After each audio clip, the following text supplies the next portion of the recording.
Ijoolleen toota narra gurguddoo namni nan tumin hin jiruun.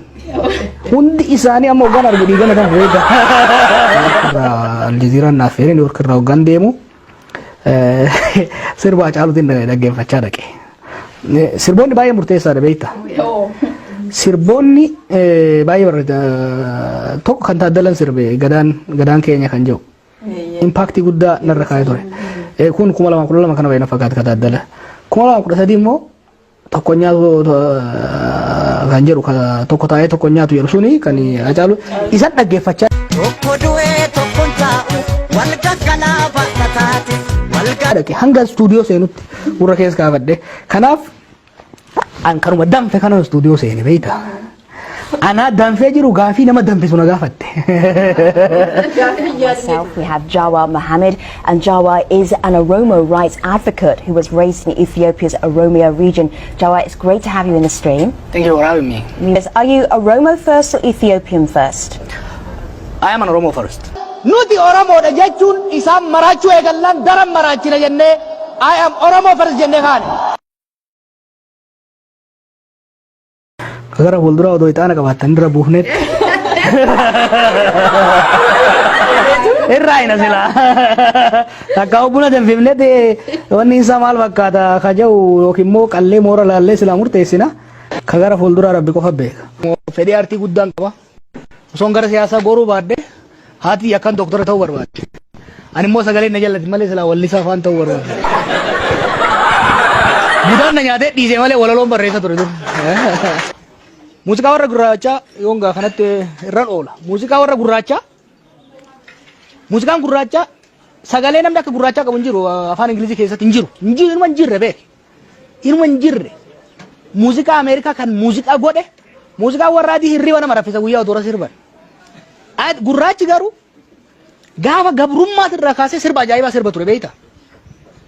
Garuu diinagdee jalaa kuffisan. Har'a Eeshiyaa yoo dhahitan, Chaayinaa yoo dhahitan akka Tupaakii fi akka 50 Centitti surree ol argafataa deemu. Gaafan barata gaafan afroo qabu sani Adaamaa mana barcaa tokko taa'eetiin na duuba nama afaan Oromoo waa'ee aartii haasa'u dhagaye. Maraataan kun kabijee hoggaan garagalu maraatuma saniin argee jechuudha. Mana barcaatti wal agarree mistira baafne gurba.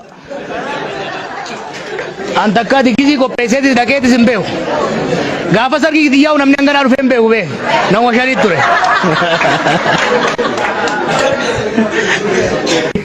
Namni dura yoo ol fuudhu waggaa duraa san baranoo jedhamu. Waliin lolu jaarsaa jaartillee waliin fikir hundi isaa.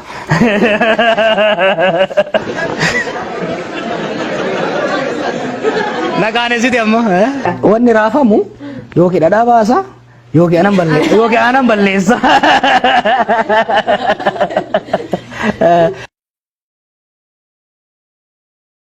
Guyyaan sababa sablammoota an geenye ganaadha. Guyyaa maqaa. Kan ijoollummaa marraa uraaf shumarran ture. Gaafan mana barnootaa tures ijoollee gurmeessuu uummata kakaasu naannoo keenya san gara ganda qabalee 20tu jira. Gandi ani miilaan hin dhaqin jiru yeroo san. Ganda hunda miilaan dhaqeetiin gurmeessan ture nan kakaasan ture gurbaa diimaa barataa san naan jedhan yeroo san. Gootummaa sodaas hin qabu waan man ol deemee malee natti fakkaata. Gootummaa illee hin qabu nama sodaan illee hin qabu. Namummoo harreedha jedhaniisi ka samii ol laaltee hagam fagaatettee dhiitu olu taalte. Uummanni Oromoo maal gochuu qaba? Uummanni Oromoo dura rabbiif galata galchuu qaba. Warri abaa kun dhufeetti nama barate fidaa jedhaniin jedhan nama barate fidaa. Bulchaa biyyaa bulchuu jennaan hin barbaannu nama barate jedhan gabareen waa ta'u jedhan bulchaan. Lakkii nama hin barbaannu nama barate hin ta'u. Maali jennaan namni barate sodaattudha jedhan. Warri dandeettis gahumsas hin qabne yeroo siyaasaa bocolan waan hin argeef filannoo kanarratti dhugaan Oromoo awwaalamuuf akka deemuun argee jechuudha. Namni Finfinnee jidduu dhaabatee nama arrabsaa jijjiiramni hin dhufeedha. Achi taa'ee. Nama arrabsuu danda'uun isaa sunuu jijjiirama tokko. Jijjiiramni baay'ee dhufe namni akka fedhetti deema akka fedhetti dubbata. Inumaa'uu haga isaa kenname ol bargaafateeti kan deemaa jiru namni beekte. namni baay'ee nama beekta siyaasaa nyaachaa jiru kun waan biraa waan nyaatu waan dhabeef kana namni hubachuu danda'u qaba. Waraanni bilisummaa Oromoo bosona keessa one truth there is absolutely zero logical reason. Rabbi jaati. Booda ga isitti nima. Kijibaan garaa isin hin boqo isinu. Tanan shakkina biyya bulchuu deemna bar. Hai gana amma barte ko hiixatu jirra. Dubbi unee galle. Booyi jaaba ummata Oromoo dimookiraasiin barsiiftu irraa baratta malee. Isini galee kaan wanni biraan jiru. Shilinguma gara lamaan na mul'atti beeyta. Profeesar kompiitara kiyya sangamma humaan balleessine akkuma gaariitti ittiin dalagu jiratti hin beeka. Abshira qaallichi gabaabaa sun hedduun haasa'u beeyta hoggaa haasa'u garuu jecha lakkaa'in lafarra kaaya lammaan. Naannoo abaawoon keessa ture irratti hin guddadhe. Seenaa fi abbaa himata. Abbaa iffaarsaami. Aartiin Oromoo boo'icha keessaa bahuu qabaa akkana nu godhanii keessaa bahuu qabaa. Ka isin gargaaru ol kaasaa dhaadheessa. Ka isin hin gargaarre gadi buusa busheessa. Haaromsi hin jiru jettani. Haara'uu dhiisi moofa'uutu deemaa jira dhugaa sanatti. Dheengadda hoggaa jaritti wachu hantuuta bishaan seene fakkaatti. An garaa na gubataa jechuudha. Goolii balbala goolii fuulduratti maanootu kan fiikaa fuufanii hoggaa namni itti dhiite maanuutti dhiittaa jedhu. Maanoo ofumaatu hiittanii fiikaa fuuftanii hoggaa namni galchu boo'uu dhiisan jedhan. Ameerikaa ka godhe. Ameerikaa ka godhe waa sadii. Tokko CNN. Lammaffaan Hollywood. Sadaffaan hip hop muuziqaa isaaniiti. Finfinneen mana sabaaf sablammootaa ta'uu handhuura Afrikaa ta'uu hin waakkannu nu. Nu beektaa dhugaan qabsoofna kanaaf mo'anna. Dhugaa ormaantu Finfinneen mana sabaaf sablammootaati. Dhugaa tana hin galchinaaf. Finfinneen magaalaa guddoo Oromiyaatii fi handhuura Oromiyaa dhugaa tan nuuf haa galchan. Nageenyi qabu kana lamaaniin. Nageen qaba. Rakkoon hin jiru. Bara tokko Adam Haaruu sirba baasuu dhiisee turedhan 90moota keessa. Sirba baay'ee baasanii 80moota keessa baay'ee baasa Adam.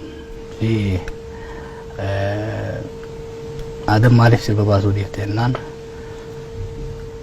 labana raachi haroo haramaayaatu callisee lafaan banaa'ee jedhedha.